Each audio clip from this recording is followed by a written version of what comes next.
ಹೊನ್ನಾಳಿ ನಗರದಲ್ಲಿ ದಾವಣಗೆರೆ ಜಿಲ್ಲೆಯ ಕಾಂಗ್ರೆಸ್ ಅಧ್ಯಕ್ಷ ಬಯಲುಸೀಮೆ ಅಧ್ಯಕ್ಷ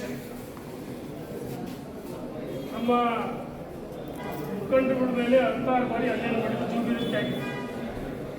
2004 ಚುನಾವಣೆ ಹಿಂದಿನೂ ಸಹ ನಮಗೂ ಆ ವ್ಯಕ್ತಿಗೂ ನಿರಂತರವಾಗಿ ಅನೇಕ ಬಾರಿ ಗಲಾಟೆಗಳು ಮತ್ತು ಕೈಕಾಯಿ ನಿರಾಸೆ ಹಂತಕ್ಕೋಗಿದೆ. ಈ ಹಿಂದೆ 2007ರಲ್ಲಿ ನಮ್ಮ ನಾಯಕರಲ್ಲಿ ಯಡಿಯೂರಪ್ಪನವರು ನನ್ನ ಚುನಾವಣಾ ಪ್ರಚಾರಕ್ಕೆ ಮೊದಲನೇ ಬಾರಿ ಶಾಸಕರಾಗಿ ಉತ್ತಮ ಕೆಲಸ ಮಾಡಿದ್ರು. ಎರಡನೇ ಬಾರಿಗೆ ನಾನು ಕೆಲಸ ಮಾಡೋದಕ್ಕೋಸ್ಕರ ಯಡಿಯೂರಪ್ಪ ನನ್ನ ಪರವಾಗಿ ಪ್ರಚಾರಕ್ಕೆ ಬಂದರು. ಆ ಸಂದರ್ಭವೂ ಸಹ ಆ ವ್ಯಕ್ತಿ ಮುಂದಾಗಳನ್ನು ಕರೆದುಕೊಂಡು ನಮ್ಮ ಮನೆ ಮೇಲೆ ಕಲ್ಲು ತೂರಾಟ ಮಾಡಿ ಕಾರು ಸುಟ್ಟಿದ್ರು. ಅಂದೂ ಸಹ ನಾವು ದೂರನ್ನು ಕೊಟ್ಟಿದ್ವಿ, ಕೇಸ್ ದಾಖಲಾಗಿತ್ತು. ಮತ್ತು 16 ಬಾರಿ ಎಲ್ಲ ಸಮಾಜದ ಮುಖಂಡರುಗಳಿಗೆ, ಆಲ್ಮತ್ ಸಮಾಜ ಇರ್ಬೋದು, ವಿದೇಶಿ ಲಿಂಗಾಯತ್ ಇರ್ಬೋದು, ಎಲ್ಲ ಮುಖಂಡರುಗಳು ಭಾಳ ಅಗೌರವ ಮಾತಾಡ್ತಿದ್ರು. ಮತ್ತು ಹೊನ್ನಾಳಿ ನಗರದಲ್ಲಿ ಭಯದ ವಾತಾವರಣ ಇತ್ತು. ಹೊನ್ನಾಳಿ ತುಮ್ಮಿಕಟ್ಟೆ ರಸ್ತೆ ಅಗಲೀಕರಣ ಸಂದರ್ಭದಲ್ಲಿ ಕಾಮಗಾರಿ ಅವೈಜ್ಞಾನಿಕ ಕಳಪೆ ಅಂತ ನಾನು ಹೇಳಿದ್ದೆ. ಅದಕ್ಕೆ ನನ್ನ ಮೇಲೆ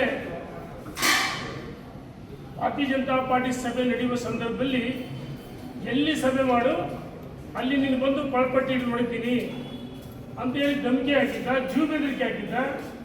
ನಾನು ಎಲ್ಲಿ ಉತ್ತರ ಕೊಡಬೇಕು?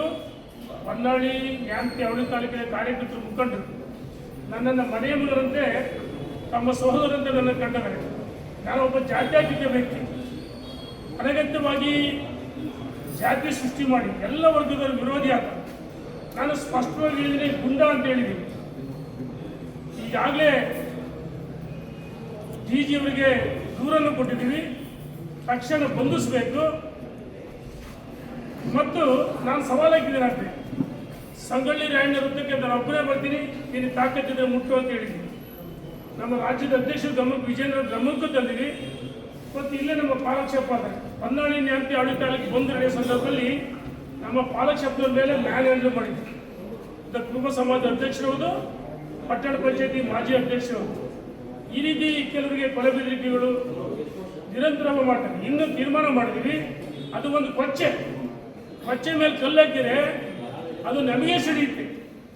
ನಾನು ಈಗಾಗಲೇ ತೀರ್ಮಾನ ಮಾಡಿದ್ವಿ, ಹಿಂದೆ ಹೋಗಲಿ ಅನೇಕ ಬಾರಿ ನಾನು ಕ್ಷಮಿಸಿದ್ದೆ, ಇನ್ನು ಮುಂದೆ ಕ್ಷಮಿಸಲ್ಲ. ಇವತ್ತು ದೂರು ಕೊಟ್ಟಿದ್ವಿ, ತಕ್ಷಣ ಬಂಧಿಸಬೇಕು. ಕಾನೂನು ಪ್ರಕಾರ FIR ಮಾಡಬೇಕಂತೇಳಿ DG ಅವರು ಭೇಟಿ ಮಾಡಿ, DG ಅವರು ಭಾಳ ಪೂರಕವಾಗಿ ನಮ್ಮ ಜೊತೆ ಚರ್ಚೆ ಮಾಡಿದ್ದಾರೆ. ಈಗಾಗಲೇ ದಾವಣಗೆರೆ SP ಸಹ ವರದಿಯನ್ನು ಕೇಳಿದರೆ SP ಅವರು ನನಗೆ ಕರೆ ಮಾಡಿದ್ದು. ಹೋರಾಟ ನಿರಂತರವಾಗಿದೆ. ಭಾರತೀಯ ಜನತಾ ಪಾರ್ಟಿ ಕಾರ್ಯಕರ್ತರು ಯಾವತ್ತೂ ಜಗ್ಗಲ್ಲ, ಬಗ್ಗಲ್ಲ, ಕುಗ್ಗಲ್ಲ.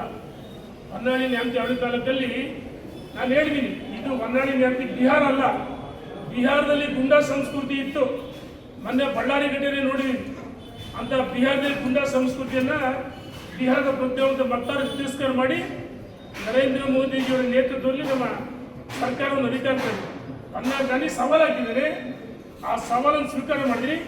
2028 ಚುನಾವಣೆ ಯಾಕಾಡಪ್ಪ ಯಾವುದೇ ಕಾರಣಕ್ಕೆ ಸೋದ್ವಿ. ಸಿದ್ದರಾಮಯ್ಯನವರು ಅದು ಬೇರೆ ಬೇರೆ ಸುಳ್ಳಿನ ಭರವಸೆಗಳು ಸೋತಿದ್ದೀವಿ. ಅಲ್ಲಿ ಸೋತರು ಮನೆಯಲ್ಲಿ ಹೊಂದಿಸಿದ್ರು ಕೂರಲ್ಲ. ನಾನು ಸವಾಲು ಹಾಕಿದ್ದೀನಿ, ಸವಾಲು ಸ್ವೀಕಾರ ಮಾಡು. ಅದೊಂದು ಕೊಚ್ಚೆ ಮೇಲೆ ಕಲ್ಲಕ್ಕೆ ನಮಗೆ ಸಿಡಿಯುತ್ತೆ ಅಂತ ತೀರ್ಮಾನ ಮಾಡಿ ನಮ್ಮ ಕಾರ್ಯಕರ್ತರು ಮುಖಂಡರು ಈಗಾಗಲೇ ಉತ್ತರ ಕೊಡ್ತಾ ಇದ್ದಾರೆ. ಆ ಉತ್ತರ ಆದರೆ ಕೊಡೋಕ್ಕಾಗ್ತಲ್ಲ. ನಮ್ಮ ಸಂಘಟನೆ ಬಲಿಷ್ಠವಾಗಿದೆ. ಹೊನ್ನಾಳಿ ನ್ಯಾಮತಿ ಕ್ಷೇತ್ರದಲ್ಲಿ ಭಾರತೀಯ ಜನತಾ ಪಾರ್ಟಿ ಅಭ್ಯರ್ಥಿನಷ್ಟು ಜನ ಮತ್ತು ಪ್ರಜ್ಞಾವಂತ ಮತದಾರರು ತೀರ್ಮಾನ ಮಾಡಿದರೆ ನೆಕ್ಸ್ಟ್ ಅತಿ ಹೆಚ್ಚು ಮತಗಳಿಂದ ಆಯ್ಕೆ ಮಾಡುವಂಥ ವಿಶ್ವಾಸ ನಮ್ಮೆಲ್ಲರಿಗಿದೆ. ಧನ್ಯವಾದಗಳು.